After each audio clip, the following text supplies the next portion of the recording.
Hello viewers, this is your SSK and today we have an interesting story from Chandamama and the name of the story is Seemanthini. Long ago there was a king called Chitravarma. He had 8 sons and a daughter. He was very fond of his daughter and christened her Seemanthini.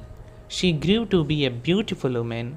When he showed her horoscope to the court astrologers, they proclaimed in ominous tones she will become a widow soon after her wedding.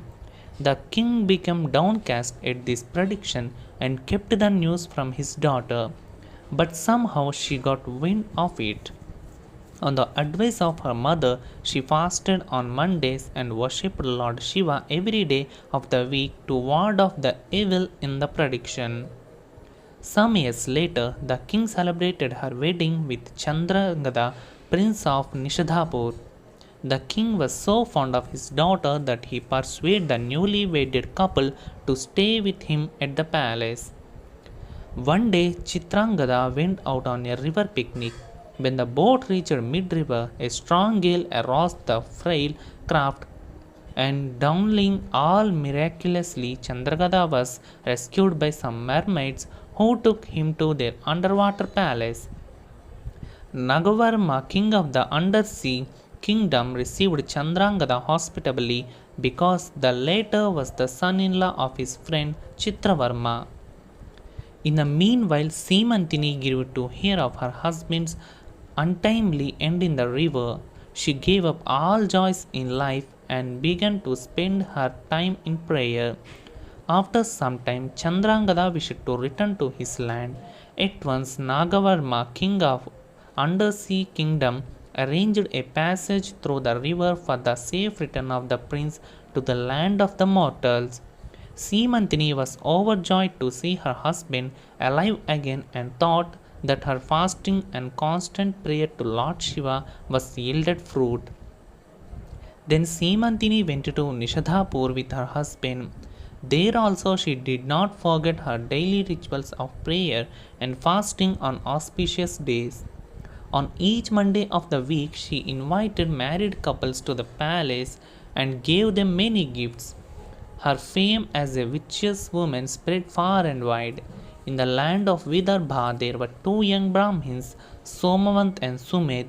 As the customs in those far off days, the two young men finished their period of bachelorhood and earned permissions of their parents to enter the next stage of the householder.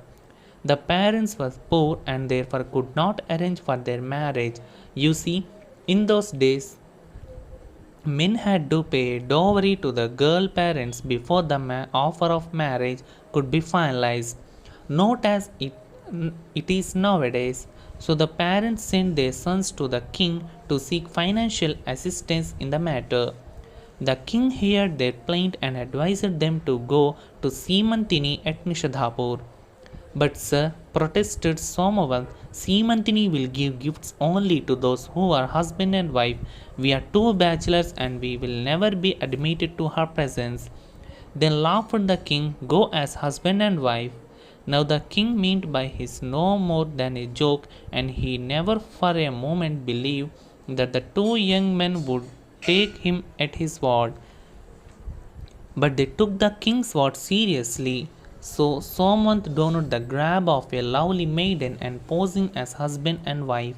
They went to Nishadapur on a Monday, stood in the queue of such couples and took their gifts of money and clothes from Seemanthini herself. No one guessed that they were not husband and wife, but two charlatans out of deceive the god and virtuous lady Seemanthini. Seemanthini came home and took off his disguise, but discovered to his horror that he had indeed become a woman. He ran to his parents as they were too dumbfounded at the transformation, that they all went to King of Vidarbha and lamented before him. O king, see what your words have caused.